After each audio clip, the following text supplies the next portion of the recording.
Air India अखेर भारत सरकारला टाटा म्हणणार आहे, कारण एअर इंडिया विकत घेण्याच्या शर्यतीत टाटा समूहानं बाजी मारल्याचं वृत्त रॉयटर्स वृत्तसमूहानं दिलंय. याचे परिणाम काय होतील, टाटानं हा निर्णय का घेतला आणि एअर इंडियाची सद्यस्थिती नेमकी काय आहे, हे सगळं सविस्तर सांगणारा हा साम टीव्हीचा एक स्पेशल रिपोर्ट. एअर इंडियाचा सरकारला टाटा. 68 वर्षांनी एअर इंडिया पुन्हा टाटांकडे. मोदी सरकारचं धाडसी पाऊल. काव्यात्मक न्याय म्हणजे काय याचं उत्तम उदाहरण म्हणजे एअर इंडिया पुन्हा टाटा समूहाकडे येणं. 1953 साली तेव्हाच्या नेहरू सरकारनं एअर इंडिया टाटा समूहाकडून हिसकावून घेतली होती. आता हीच कंपनी टाटांनी पुन्हा विकत घेतलीय. केंद्र सरकार आणि टाटांकडून अद्याप याची पुष्टी करण्यात आलेली नाहीये, पण केंद्र सरकारनं टाटांना हिरवा कंदील दाखवला आहे असं वृत्त रॉयटर्स वृत्तसमूहानं शुक्रवारी सकाळी दिलं. हा करार म्हणजे मोदी सरकारच्या खासगीकरण मोहिमेत मैलाचा दगड मानला जातोय. सरकारी मालकी असूनही 2007 पर्यंत एअर इंडियाचं बरं चाललं होतं, पण 2007 साली कंपनीला नुकसान होण्यास सुरुवात झाली. तेव्हापासून आजपर्यंत एकाही तिमाहीत एअर इंडियानं नफा कमवलेला नाही. कंपनीवर आज मितीला 60,000 कोटी रुपयांचं देणं आहे. जगातील उत्तम एअरलाइन्सच्या तुलनेत एअर इंडियामध्ये कर्मचारी संख्या सुद्धा अधिक आहे. त्यामुळेच खासगीकरणाची प्रक्रिया 2017 साली सुरू होऊनही ती पूर्ण होण्यासाठी ऑक्टोबर 2021 उजाडावा लागला. 2019 साली इंडिगोनं इच्छा व्यक्त केली होती, पण काही महिन्यात त्यांनी माघार घेतली. कतार एअरवेज, एमिरेट्स आणि स्पाइस जेट्स शर्यतीत आहेत अशाही बातम्या आल्या, पण एकतर त्या अफवा होत्या किंवा एअर इंडियावरील असलेलं कर्ज बघून संभाव्य खरेदीदारांना धडकीच भरायची. अखेर शर्यतीत 2च खेळाडू उरले, टाटा समूह आणि स्पाइस जेटचे प्रवर्तक अजय सिंह. अजय सिंहांनी वैयक्तिक क्षमतेत बोली लावल्याचं समजतंय, पण मोदी सरकारनं टाटा समूहाला प्राधान्य दिल्याचं आता समोर आलंय. टाटांनी एअर इंडिया विकत का घेतली यामागे अनेक कारणं आहेत. देशात आणि जगभरातही एअर इंडियाचं मोठं नाव आहे. मालकीच्या विमानांची संख्याही बरीच आहे. तसंच जगातील सर्व मोठ्या विमानतळांवर चांगले लँडिंग स्लॉट्स आहेत.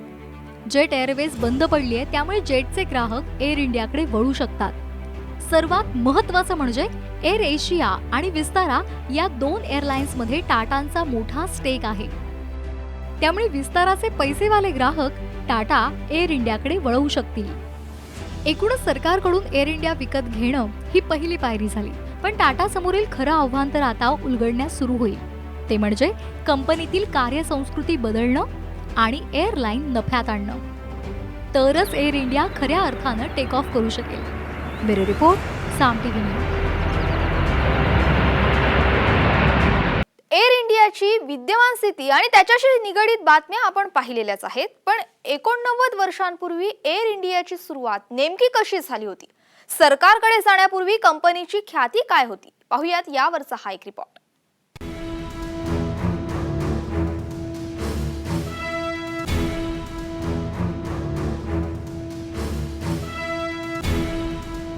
जेहांगीर रतनजी दादाभाई टाटा, जग त्यांना JRD म्हणून ओळखायचं. या माणसानं विशेष स्वप्न पाहिलं की आपल्या देशाची एअरलाईन असावी. माणूस फार जिद्दी आणि धोरणी. वयाच्या अवघ्या 28व्या वर्षी JRDनी कराची ते मुंबई ही एअर इंडियाची पहिली फेरी पूर्ण केली. तारीख होती 15 ऑक्टोबर 1932. या पहिल्या फेरीत प्रवासी नव्हते, केवळ टपाल होतं. तेव्हा कंपनीचं नाव होतं टाटा एअर सर्व्हिसेस. कालांतरानं प्रवासी विमानं सुरू झाली. 1938 साली JRDकडे संपूर्ण टाटा समूहाची जबाबदारी आली होती, पण एअर इंडिया त्यांचं अपत्य असल्यानं ते त्यांचा अर्धा वेळ एअर इंडियाला द्यायचे आणि उर्वरित वेळ अन्य कंपन्यांना.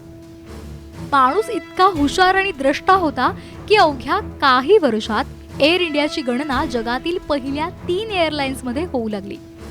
असं म्हणतात, आजच्या जगातील सर्वोत्तम विमान कंपनी सिंगापूर एअरलाइन्सची जेव्हा स्थापना होत होती, तेव्हा सिंगापूरचे नेते म्हणाले, एअर इंडियाकडून धडे घ्या, ते बेस्ट आहेत. भारताला स्वातंत्र्य मिळालं आणि एअर इंडियावर राष्ट्रीयकरणाचे ढग जमू लागले. अखेर 1953 साली राष्ट्रीयकरणाच्या नावाखाली सरकारनं एअर इंडिया JRDकडून हिसकावून घेतली. टाटांनी तीव्र विरोध केला, विनवणीही केली, पण सरकार असते ते कशाला कुणाला ऐकेल. 1977 पर्यंत JRD टाटाच एअर इंडियाचे अध्यक्ष होते. त्यानंतरही एअर इंडियाचं बरं चाललं होतं. पण 80च्या दशकात प्रचंड भरती आली, स्पर्धाही वाढली, विमान क्षेत्र अधिक स्पर्धात्मक झालं आणि 2000च्या दशकात एअर इंडियाच्या आर्थिक स्थितीचं लँडिंग सुरू झालं.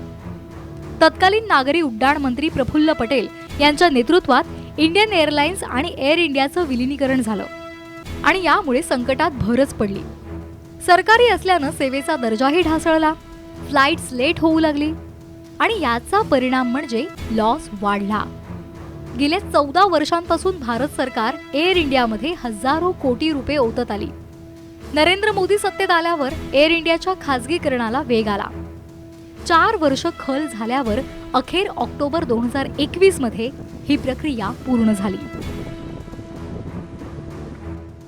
ऐन तारुण्यात एअर इंडिया टाटा समूहाबाहेर पडली आणि आता प्रौढ वयात कंपनी पुन्हा घरी परतलीये. भविष्यात तरी एअर इंडियाला तिच्या पालकांना कधीच टाटा म्हणावं लागणार नाही एवढीच आशा. ब्युरो रिपोर्ट अमेय उमरेसह साम टीव्ही.